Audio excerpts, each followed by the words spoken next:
오늘 본문 15절부터 19절 그리고 건너뛰어서 27절부터 33절 이렇게 두 군데의 말씀을 보았습니다. 당연히 두 군데 읽으면서 두 개의 이야기가 오늘 본문 속에 등장을 하지요. 먼저 읽은 15절부터 19절까지의 말씀에는 성전을 깨끗하게 정화하시는 행위를 예수님께서 하시는 모습이 등장을 하고, 또 뒤에 읽은 27절부터 33절까지의 말씀에서는 예수님께서 무슨 권위를 가지고 일하시는지 그것에 대해서 제사장 그룹들과 쟁론을 펼치시는 그런 내용의 말씀으로 오늘 본문 두 개가 등장을 하고 있습니다. 먼저 살펴보았던 12절부터 14절까지의 무화과 나무를 마르게 한 일이 있었지 않습니까? 그 무화과 나무를 마르게 한 일하고 오늘 본문인 15절부터 19절 이 두 개는 말씀이 연결되어 있어서 함께 읽기도 하지만은, 그러나 또 영적인 면에서도 보면 이 성전을 정화한 일과 무화과 나무를 마르게 한 일은 연관성을 가지고 있고, 또 어떤 면에서는 공통점을 가지고 있다, 이렇게도 말씀을 드릴 수가 있습니다. 이 11장부터가 고난주간이라고 지난 시간에 말씀드렸죠. 1장부터 10장까지가 예수님의 공생애 가운데 3년을 차지하는 그 시간적 기간이었다면, 11장부터 마지막 장까지는 이제 예수님께서 예루살렘에 들어가셔서 고난을 받으시고 십자가를 지시고 죽으시고 부활하시는 그 짧은 한 주간, 고난주간의 역사를 다루고 있습니다. 그 고난주간 일주일간의 날짜들 중에 오늘 본문 이것은 그 둘째 날, 고난주간의 둘째 날 이루어진 사건으로 볼 수 있습니다. 무화과 나무가 마른 것은 고난주간에 행하신 유일한 이적이에요. 물론 예수님께서 현장에서 고난주간 기간 동안에 어떤 이적을 베푸셨는지는 모르겠어요. 성경에 기록되지 않았어도 급하게 병 걸린 사람이 찾아왔다면 고쳐주셨다든지, 아니면 귀신 들린 사람이 찾아왔을 때 귀신을 내쫓아 주셨다든지, 이런 일들이 있을 수는 있었겠지만, 그러나 성경상에 기록되어 있는 이적은 없습니다. 다만 무화과 나무를 마르게 하신 이 사건이 고난주간의 말씀만으로 그 물창한 무성한 잎을 가진 무화과 나무를 마르게 한 그 이적이 유일한 이적이에요. 그 본문 읽은 것 중에 장사꾼들에 의해서 성전이 시장터처럼 변해버렸는데, 이제 예수님께서 그 무화과 나무 마르게 한 사건에 이어서 성전에 들어가셔서 그 성전을 깨끗하게 하시죠.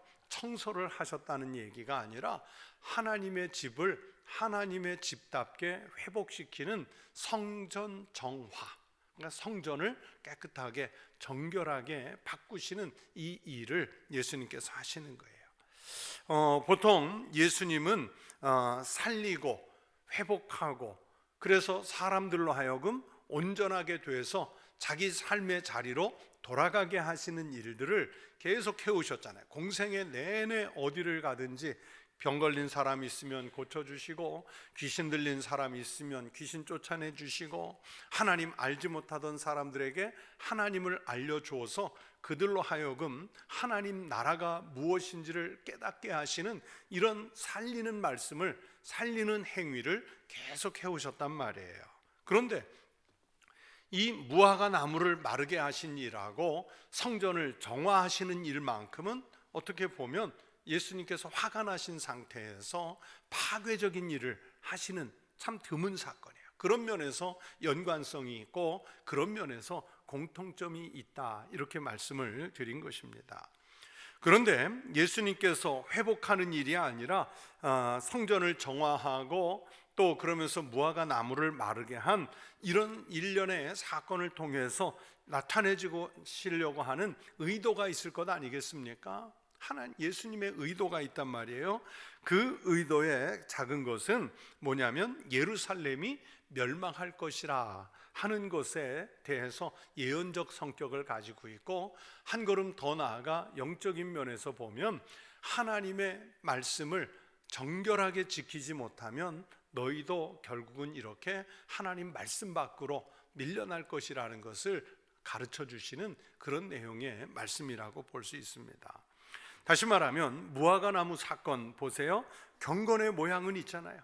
나무가 아주 무성하게 울창하게 잘 자랐기 때문에 누가 지나가다가 이 정도 울창함이면 여기에 분명히 열매가 있겠다, 나무로서 참 아름답다, 열매를 거둘 수 있겠다 이러고 찾았는데 잎사귀는 매우 풍성하고 넉넉한데 열매 하나 없단 말이에요. 어떤 의미겠어요? 우리가 그리스도인으로서 경건의 모양은 울창한 것 같아요. 잎사귀가 많은 것 같아요. 열매가 있을 것 같아요. 그런데 거둘 열매는 하나도 없는 거예요. 그리스도인이라는 껍데기만 가지고 있지, 하나님께서 열매를 찾으시려고 할 때, 아니면 우리와 더불어 사는 사람들이 그리스도인인 나에게 열매를 찾으려고 하는데 내놓을 열매가 없는 거예요. 내놓을 열매가 없어요. 여러분은 무슨 열매 내놓으시겠어요? 비슷하죠. 성전 정화도 그렇습니다. 이 성전이 뭐 하는 곳입니까? 하나님 앞에 나와 예배하고 하나님의 백성들이 경건한 그 신앙을 갖추어 가야 하는 곳인데, 오히려 오늘 말씀 속에 보면 강도의 소굴로 변했단 말이에요. 다시 말하면 성전이 성전의 기능을 잃어버리고 유명무실해진 거예요. 유명무실해진 거예요.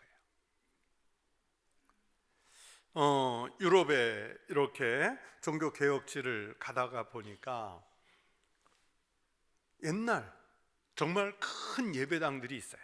그런데 그 예배당 앞에 보면은 뭐가 있냐면 이 예배당은 유네스코가 지정한 문화재다, 이런 안내문이 이렇게 붙어 있는데, 그런데 제가 예를 들어서 바젤 시내를 저희가 이렇게 둘이 걸어가는데 분명히 유네스코에서 지정한 예배당이라고 돼 있는데 그 예배당 마당에서는 맥주를 팔아요. 예배당 안에서는 동네 사람들을 위해서 바자회를 열고 있어요. 그러면 예배당 안에서 주일날은 예배가 진행이 될까요? 예배도 없어요. 그냥 건물이 유네스코 문화재지 예배당으로서의, 성전으로서의 기능은 없어진 거예요. 왜요? 하나님의 백성이 그 안에 없기 때문에. 그런데 가장 종교적인 사회, 어떤 그 문화, 정치, 사회 이런 것보다 가장 우위에, 여호와 신앙을 가장 우위에 두고 있다고 하는 이스라엘, 그것도 예루살렘에서 성전의 기능이 사라진 거예요. 하나님의 백성들의 공동체의 중심, 구심점이 되어줘야 할 성전이 성전으로서의 기능을 잃어가고 있는 것에 대해서 예수님이 성전을 정화하시는 것을 통해 이 강도의 소굴로 변해버린 이 성전은 이제 유명무실하다 하는 걸 얘기하신 거예요. 그래서 무화과 나무가 잎사귀는 무성하지만 열매가 없는 것처럼 이 성전이 건물로서 웅장하고 그 안에 많은 사람이 와 있지만 성전으로서의 기능은 유명무실해졌다, 이런 공통점을 가지고 영적인 면에서 연장선상에서 이 말씀이 나오고 있어요. 자, 그래서 이제 두 가지 이야기를 말씀드릴 텐데, 첫 번째 15절부터 19절에 이 성전을 깨끗하게 정화하시는 이야기를 먼저 보겠습니다.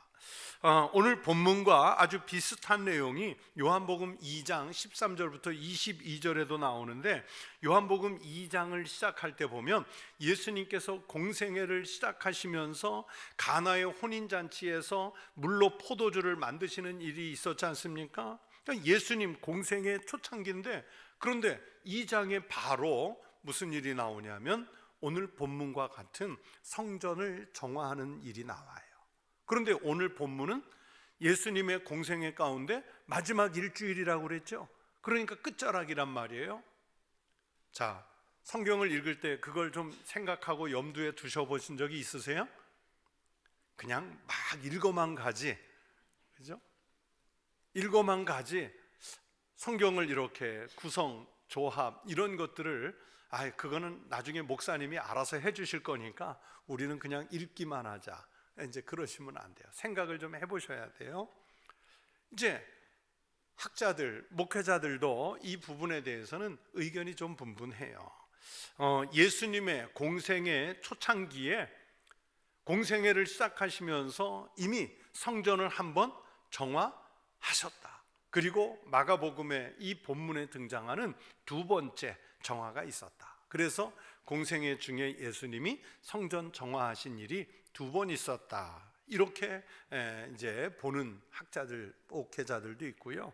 또 같은 일인데 다만 이 복음서의 저자, 이 요한과 그 마가겠죠.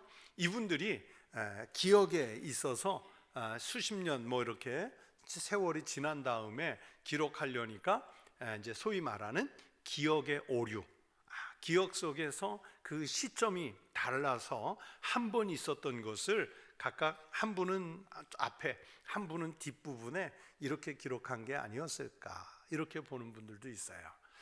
저한테 묻지 마십시오. 이거는 저도 둘 중에 어느 게 맞는지는 잘 모르겠어요. 다만 성전을 정화했다는 그 의미에 맞춰 보려고 합니다. 15절에 보면 예수님 일행이 예루살렘 성전에 들어가셨죠. 그리고 이제 어떤 일이 벌어집니까? 성전에 들어가사 성전 안에서 매매하는 자들을 내쫓으시며 돈 바꾸는 자들의 상과 비둘기 파는 자들의 의자를 둘러 엎으시며, 되게 화가 나 있는 상태예요. 그렇죠? 예수님이 매우 화가 나 있는 상태예요. 사실은 뭐 드라마를 보든지 전에 한번 말씀드린 것 같은데, 화가 난다고 책상 위를 확 쓸어버리는 거 보면 저런 장면이 TV에 많이 안 나오면 좋겠는데, 또 집에서 보면 막 밥상을 둘러엎는 아주 못된 남편들 있잖아요. 가끔 요즘은 여성들도 둘러엎는지 모르겠는데 아무튼 그런 일들이 있단 말이에요. 그럼 보통 화가 난 상태가 아니잖아요. 그런데 지금 그 요한복음 2장에 보면 예수님은 채찍을 꼬아 만들어서 때려가며 매매하는 자들을 내쫓고 돈 바꾸는 자들의 상을 엎으시고 비둘기 파는 자들의 의자를 둘러 엎으시고 그러셔요. 왜 그러셨을까? 하나님이 아닌 일반 사람이 해도 별로 그렇게 예뻐 보이지 않는 일을 왜 예수님이 그렇게 하실 수밖에 없었을까? 우리 주님은 항상 오르시거든요. 하나님은 항상 오르신 줄로 믿습니다. 그렇기 때문에 왜 그렇게 분에 차셔서 상과 의자를 둘러 엎어가시며 사람들을 채찍으로 때려 몰아내 가시며 그렇게 화를 내셨을까? 그 배경을 알아야지요. 성전 입구에서부터 마당에 이르기까지, 성전 안 마당에 이르기까지요, 장사꾼들이 진을 치고 있었습니다. 특히 유월절 또는 뭐 장막절, 오순절 이런 절기를, 큰 절기를 맞으면 많은 순례객들이 예루살렘 성으로 올라오는 거예요. 성전에 경배하러 올라오는 거예요. 특히 그 3대 절기를 맞으면 이스라엘 남자들은 의무적으로 올라오지 않습니까? 네, 잠깐만. 제가 한 다음에 끝난 거 해주세요. 올라오는 그 길이란 말이에요. 그러면 이 성전 안팎에 큰 재물을 파는 시장이 열리는 거예요. 재물 시장이 열려요. 그런데 예수님 당시에 이 재물 시장이 열리는 것을 주도한 사람이 대제사장 안나스였어요. 구약 성경에 보면 이런 성소 주변, 성전 주변에 이런 시장이 열려야 된다, 이런 언급이 없는 것으로 보아서 분명 역사적으로 보면 포로 시대 이후에 이런 시장이 열렸던 것 같습니다. 그런데 뭐 짧게는 이스라엘 내에서는 하나님 앞에 경배하러 가면서 재물을 가져올 수 있어요. 돈을 가져올 수 있고 또는 소나 양이나 염소나 비둘기나 뭐 이런 짐승들을 데리고 올 수 있어요. 그런데 문제는 이제 포로기 시대를 거치면서 여러분 디아스포라라는 말 들어보셨죠? 흩어진 유대인들, 흩어진 하나님의 백성들, 그걸 디아스포라라고 하거든요. 포로로 잡혀가면서 그 전부가 다 이주한 게 아니고 이제 유대인들이 나라가 망하면서 흩어지는 거예요. 심지어 기록에 의하면 이 디아스포라 사람들이 이 아시아에는 중국까지 그리고 일본까지도 왔다는 기록들이 있어요. 근데 우리나라에 왔다는 기록은 없어요. 그런데 우리나라도 일제시대에 나라가 망하니까 우리 국민들이 흩어지잖아요. 그렇죠? 이 망한 나라 한반도 땅에 살 수가 없으니까 만주, 간도로, 상해로, 중경, 충칭이라고 그러죠. 충칭으로, 중앙아시아 쪽으로, 그렇죠? 심지어 뭐 다르면 서남아시아 쪽으로 이렇게 막 우리도 나라가 망하면 흩어져요. 베트남이라는 나라가 망하니까 사람들이 보트를 타고 호주로, 뉴질랜드로, 미국으로, 일본으로, 한국으로 막 이렇게 흩어지잖아요. 이렇게 나라가 망하면 사람들이 멀리 흩어져요. 자, 그러니까 이스라엘 국내보다 먼 나라에 가 있는 디아스포라, 이 유대인들이 하나님 앞에 절기를 맞아서 예배하러 가야 한단 말입니다.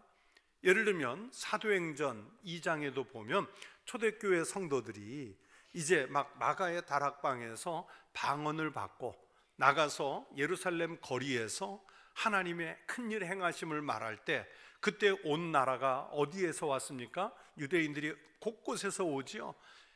아람어나 히브리어를 알아들을 수는 없는데 메대에서 오고 또는 그리스에서 오고 로마에서 오고 갑바도기아에서 오고 본도에서 오고 아라비아에서 오고 사도행전 2장에 보면 많은 나라 많은 지역에서 하나님께 예배하려고 사람들이 예루살렘으로 온단 말이에요. 그러니까 이 본문에도 보면 그런 일들이 말은 되어 있지 않지만 그런 일들이 있었어요. 자, 그런데 이 디아스포라 사람들이 올라올 것을 대비하는 거예요. 그들이 그 먼 나라에서 뭐 아라비아에서부터 여기까지 오면서 소나 양을 데리고 왔을까요? 여러분 생각해 보세요. 그게 가능한 일일까요? 그렇지 않았겠지요.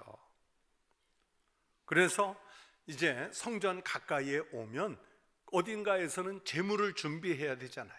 제물을.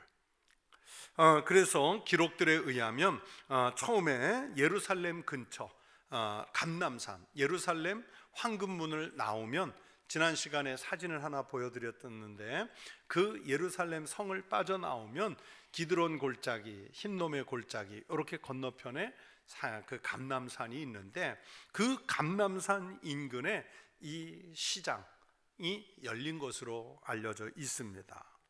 그러다가 아까 말씀드렸던 대제사장 안나스가 성전 바깥마당에까지 장이 열릴 수 있도록 개방을 해준 거예요.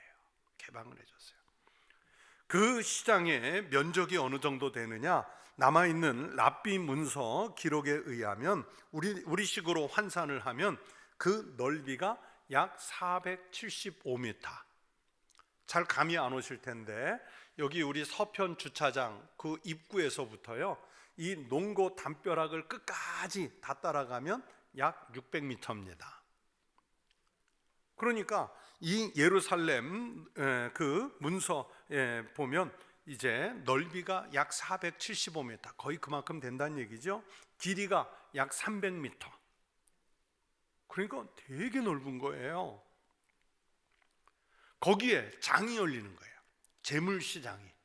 하나님 앞에 제물로 가져갈 그 품목들을 파는 시장이 열리는 거예요. 그런데 많은 사람이 올라와 그것을 당연히 구입하기 때문에 수입이 확실히 보장되는 자리였기 때문에 그 시장에서 자리 하나를 얻으려면 권리금이 비싸요. 권리금을 내야 되는 거예요. 그 권리금을 누가 가져갔을까요? 누가 가져갔을까요? 대제사장, 제사장 이런 종교 지도자들이 뒤를 봐줘야 그 자리를 얻는 거예요. 우리 교회에서 바자회 할 때 여전도회가 마당에 장을 펼치는데 저한테 한 푼도 안 가져오더라고요. 그 들어온 입점한 사람들이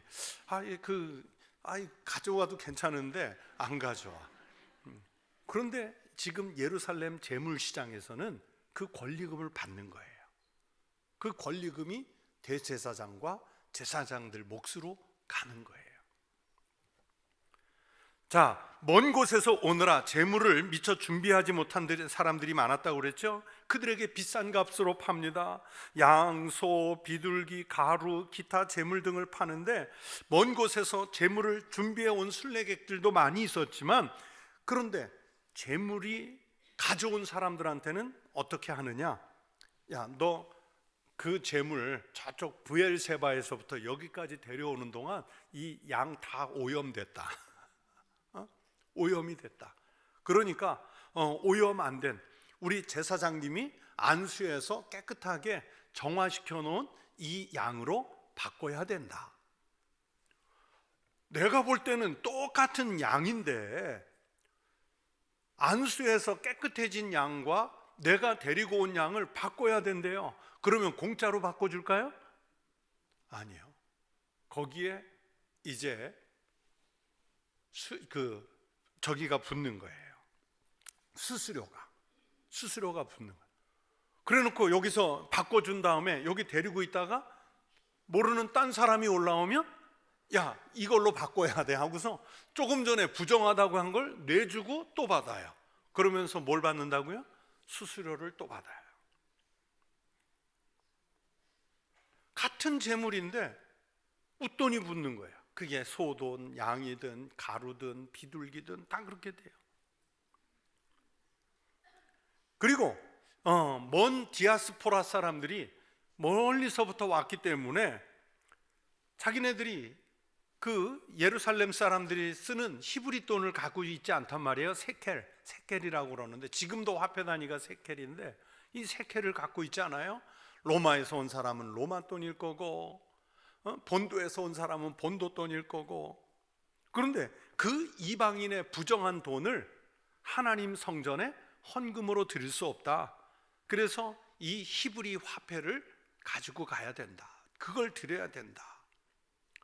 하나님 앞에 분명히 히브리 화폐를 드려야 된다는 건 성경에도 있어요. 레위기 27장 3절 4절에 내가 정한 값은 20살로부터 60살까지는 남자면 성소의 세겔로 은 50세겔로 하고 여자면 그 값을 30세겔로 하며, 제가 읽다가 말았지만 5살부터 20살까지 드릴 양이 있고 1개월 아이부터 5살까지 드리는 양이 있고 60살 이상의 경우 이런 것들에 대해서 27장에 그 성전세가 얼마나 드려야 되는지 아주 세밀하게 규정이 되어 있고요. 그 성전에 들어오면 반드시 드려야 되는 거예요. 그래서 성전세예요.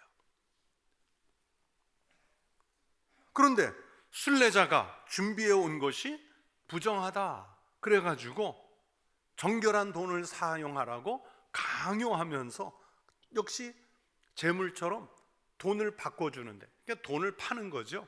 우리도 해외여행 가려면 외화를 사잖아요. 산다 그러잖아요. 그런데 살 때 거기에 공짜가 아니죠. 수수료가 붙어요. 외화를 사려면 수수료가 붙어요. 이 예수님 당시에 그 시장에서 화폐를 교환해 줄 때 받는 수수료가 얼마냐? 약 2.1 내지 4.2%. 4.2%. 그러니까 100만 원을 만약에 바꾸면 한 3만 원, 4만 2천 원 이 수수료를 내야 되는 거예요. 되게 높은 비용이에요. 그렇죠? 되게 수수료가 비싸요. 여러분 일본 말인데 와리깡이라고 아세요? 와리깡. 뭐 제가 와리깡을 어떻게 알겠어요. 그런데 아버지가 예전에 건축 일을 하는데 이 건축주가 이제 품삯을 주는데 소위 아버지가 이제 십장이잖아요. 오야지. 오야지란 말도 오랜만에 들어보시죠? 그 오야지니까 데리고 있는 일꾼 10사람에게 이제 임금을 줘야 돼요. 뭐 보름이 됐든 한 주간이 됐든 줘야 되는데, 이 건축주가 예를 들어서 100만 원을 주는데 어음으로 주네요. 어음으로. 옛날에 어음을 많이 줬잖아요. 그러면 아버지는 그래도 일꾼들을 책임 맡았으니까 빨리 이거를 현금화 해가지고 일꾼들한테 품삯을 줘야 그들이 먹고 살 것 아닙니까, 옛날에. 그러면 이걸 어떻게 해요? 그렇죠. 이제 그때 뭘 하는 거예요? 와리깡을 하는 거예요. 와리깡. 환전소나 은행에 가서, 해당 발행한 은행에 가서 10%, 15%를 띄고, 맞아요. 100만 원을 받았는데, 어음을 받았는데 어음 날짜까지 기다리면 100만 원이 되지만, 그러나 일단은 나는 급하니까 10%, 15% 손해를 보고 와리깡을 한단 말이에요. 그래서 그걸 일꾼들 품삯을 줘요. 옛날에는 상품권도 보면은 구두 닦는 그 입구에 상품권 삽니다 그러면서 와리깡 10%, 그 10만 원짜리 상품권에서 늘 대신 구입해 주면서 10,000원을 깎고 15,000원을 깎고 구입한다고요. 그렇게 할인해서 사드리고 나중에 자기는 끝까지 기다렸다가 그걸 현금화하니까 이문이 꽤 크죠. 이문이 꽤 커요. 그런데 지금 성전 마당에서 이런 일이 벌어지고 있는 거예요. 이 불공정한 거래가 제사장들의 묵인하에 이루어지고 있습니다. 탐욕과 허영심이 그냥 노골적으로 드러나는 곳이 성전이었단 말이에요. 그렇게 하나님께 바칠 예물을 정결하게 한다는 명목으로 제사장들과 상인들이 결탁해서 폭리를 취했고 제사장들의 탐욕을 채워줘요. 이 시장은 대제사장 친족들이 소유했거나 관리를 했는데, 예수님 당시에는 말씀드린 대로 안나스, 그 중에 안나스의 아들이 관리를 했어요. 자, 예수님이 바로 그런 시장에 들어가셔서 매매하는 자들을 내쫓으시고 돈 바꾸는 자들의 상과 비둘기 파는 자들의 의자를 둘러엎으신 것은, 자, 지금 예수님은 그냥 성전을 정화하는 차원에서 끝나는 게 아니라 그 당시 아주 막강한 부정부패의 카르텔 권력자들에게 지금 강력한 경고를 보내신 거예요. 도전을 하신 거예요. 요한복음 2장 15절에서는 여기에 채찍을 들어서 휘두르시는 장면도 나오죠. 노끈으로 채찍을 만드사 양이나 소를 다 성전에서 내쫓으시고 돈 바꾸는 사람들의 돈을 쏟으시며 상을 엎으시고, 그렇게 완력을 사용하시면서까지 화를 내셨어요. 이사야 56장 7절에 이렇게 말씀합니다. 내가 곧 그들을 나의 성산으로 인도하여 내 기도하는 내 집에서 그들을 기쁘게 할 것이며 그들의 번제와 희생을 나의 제단에서 기꺼이 받게 되리니 이는 내 집은 만민이 기도하는 집이라 일컬음이 될 것임이라. 성경에 성전이 뭐예요? 하나님께 예배를 드리고 만민이 하나님 앞에 와 기도하는 집이라 했습니다. 그리고 여기는 만민이 들어올 수 있기 때문에 뭐 지성소 있는 데까지, 성소까지는 못 들어와도 이방인도 들어올 수 있는 거예요. 자, 사진을 하나 보여드릴게요. 사진을 보시면 이게 단면도인데 성전 그 뜰 입구가 있죠. 자, 입구에 딱 들어가면 첫 번째 등장하는 뜰이 무슨 뜰이에요? 이방인의 뜰. 이방인의 뜰. 이방인들 중에서도 여호와 신앙을 가지면 저 넓은 마당에 들어올 수 있었어요. 조금 더 들어가면 황금문 쪽에 여인의 뜰이 있어요. 여인들도, 유대인 여인들은 저기까지 갈 수 있어요. 또 남자들은 조금 더 안에, 제사장은 좀 더 성소 안에, 대제사장은 지성소 안에, 이렇게 들어가는 구역들이 정해져 있단 말이에요. 그런데 그 성전 뜰 입구 밖에서부터 시작해서 성전 이방인의 뜰까지 다 시장터로 변해가지고 이방인들이 들어가 하나님 앞에 경배할 그 공간 자체가 사라져버린 거예요. 하나님을 예배하지 못하는 공간은 결국에는 강도의 소굴이 되지요. 예레미야 7장 11절에 말씀합니다. 내 이름으로 일컬음을 받는 이 집이 너희 눈에는 도둑의 소굴로 보이느냐? 보라, 나 곧 내가 그것을 보았노라. 여호와의 말씀이니라. 여러분, 예레미야 선지자 시대는요, 여호야긴 왕, 시드기야 왕의 시대인데, 그때 남왕국 유다와 예루살렘이 얼마나 타락했었습니까? 그래서 하나님께서 그 타락상을 치시던 시대이지 않습니까? 당연히 성전이 성전으로서의 기능이 무너지고 백성들은 우상을 섬겼다고요. 결국 성전이 오염되면서 신앙이 무너지고, 지난 주일에 말씀드린 대로 나라가 무너져 버렸잖아요. 그러면서 포로로 곳곳에 끌려가요. 이제 예루살렘 성전이 또 저렇게 오염된다는 것은 이제 망할 징조인 거예요. 망할 징조. 그런데 예수님이 그것을 노골적으로 말씀하신 거죠. 행동으로 보여주신 거예요. 그래서 이 성전을 정화하신 것 때문에 이제 대제사장과 서기관들이 더 강하게 자기네들의 그 부정부패 고리를 건드렸잖아요. 그러니까 예수님을 당연히 죽이려고 시도하죠. 18절에 보시면 대제사장들과 서기관들이 듣고 예수를 어떻게 죽일까 하고 꾀하니 이는 무리가 다 그의 교훈을 놀랍게 여김으로 그를 두려워함일러라. 이제 예수님이 그들에게는요, 신앙의 문제만이 아니라 경제적인 손실도 끼쳤고요, 자기들의 권위와 권세도 옹색하게 만든 거예요. 우리도 예수 잘 믿는다고 하지만요, 아마 경제적인 문제를 건드리면 신앙 포기할 사람 많습니다. 많아요. 그러면 이 말씀을 들으며 생각하십시오. 오늘날 교회는 영적으로 괜찮은가?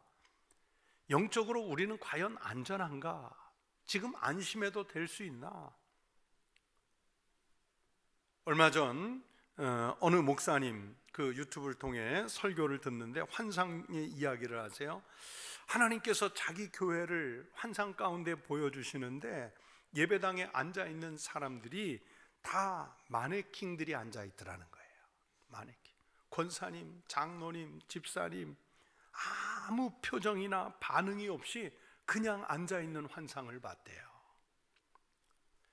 내가 지금 강단에서 말씀을 전하는 이게 결국은 마네킹에게 전했나? 그 말씀을 듣는데 저도 깜짝 놀랐어요. 우리 청북교회 교인들은 말씀을 듣고 말씀에 반응하며 살아가고 있는가? 아니면 나도 이분 목사님처럼 마네킹에게 이야기하고 있는 것은 아닌가? 여러분, 마네킹이세요? 아니죠. 그러면 말씀을 들었으면 말씀에 맞는 반응을 하면서 살아가시기를 축복합니다. 우리는 하나님의 전을 찾아오면서 어떤 마음으로 찾아옵니까? 예배당에서 환전이나 매매는 없지만 괜찮다고 여기십니까? 아니지요. 이미 우리의 마음이 강도의 소굴이 되고 우리 모임이 도둑의 소굴이 돼가고 있는 것을 깨우쳐야 합니다. 교회에 세속의 물결이 밀려오면 교회는 힘을 잃습니다. 스콜라 철학의 대부라 하고 스콜라 신학의 대부인 토마스 아퀴나스, 1270년대 아주 유명한 신학자예요. 이 토마스 아퀴나스가 교황하고 이렇게 대화를 하는데 교황이 큰 무슨 보석, 금은으로 만든 보석 수집이 취미였어요. 그 바티칸 궁정에 가보니까요, 정말 대단해요. 그런데 이 사람, 그 교황이 토마스 아퀴나스 보고 그랬대요. 이제 성경에서 은과 금은 나 없어도 이 말씀은 빠져도 되겠지요, 그랬대요. 그러니까 금은 보석이 너무 많으니까. 그랬더니 토마스 아퀴나스가 교황에게 그렇게 대답했대요. 예수 이름으로 일어나 걸으라. 이 말씀도 없어지겠지요. 이해가 되셨습니까? 은과 금이 권세가 아니라 성전에는 누가 있어야 되는 거예요? 예수의 이름이 있어야 되는 거예요. 예수의 이름이. 여러분의 심령 속에 예수의 이름이 일하시기를 바랍니다. 바로 그런 일들 때문에 이제 말무리해 가자면 27절부터 33절에 예수님이 그러면 도대체 무슨 권위로 저런 일을 하시느냐, 그 권위에 대해서 쟁론하는 말씀이 나오는 거예요. 오늘 본문 27절에 그들이 다시 예루살렘에 들어가시니라, 다시는 새로운 날 혹은 다음 날을 뜻해요.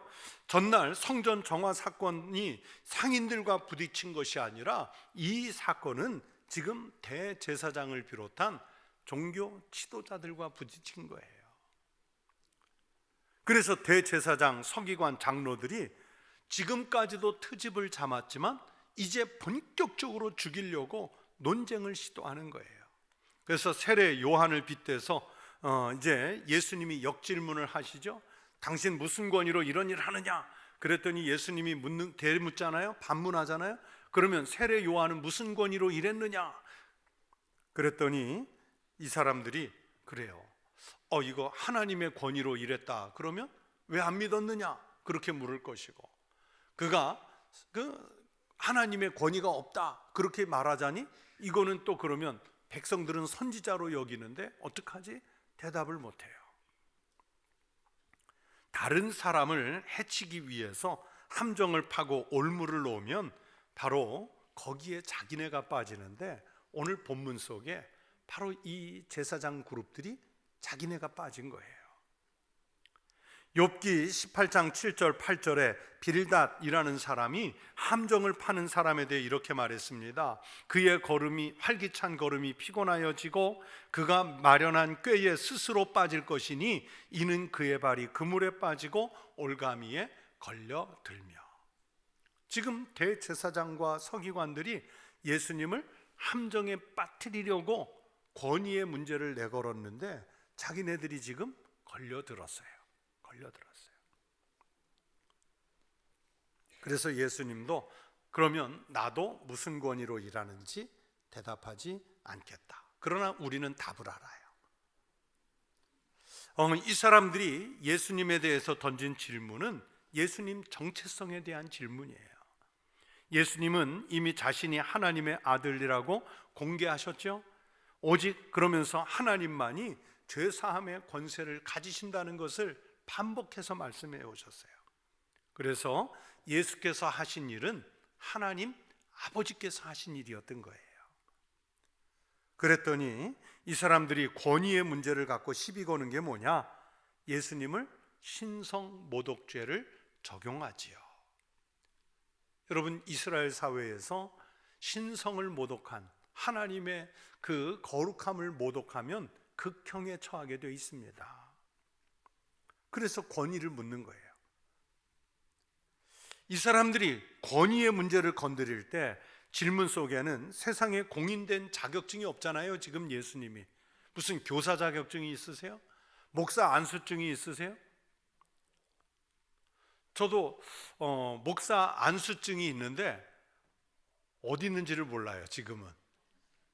그렇다고 제가 지갑 속에 목사 안수 신분증을 갖고 다닐까요? 여러분, 제 목사 신분증 보신 적 있으세요? 없잖아요.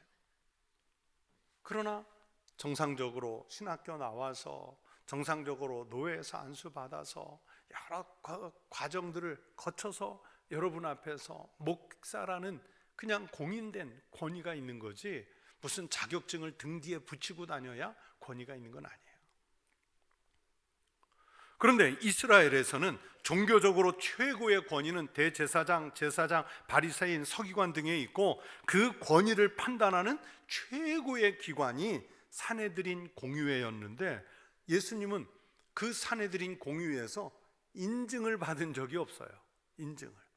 지금 이 사람들이 시비 거는 게 바로 그 대목인 거예요.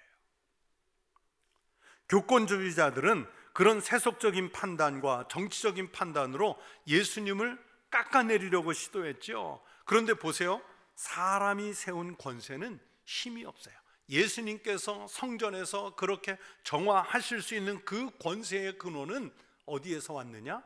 하나님에게서 온 것입니다. 하나님에게서. 로마서 13장 1절에 권세는 하나님으로부터 나지 않으며 없나니 모든 권세는 다 하나님께서 정하신 바라. 여러분, 예수님의 권세는 아버지로부터 오는 것이고 또 그러면서 예수님 자신으로부터 나오는 것입니다. 세례 요한의 권세는 그럼 누구로부터 왔을까요? 하나님으로부터 온 것이죠. 스스로 권세 있다고 내세워도요, 사람들이 인정하지 않으면 쓸모없어요. 민심은 천심이라는 말이 있잖아요. 진정한 권세자는요, 그래서 사람들이 알아주는 거예요.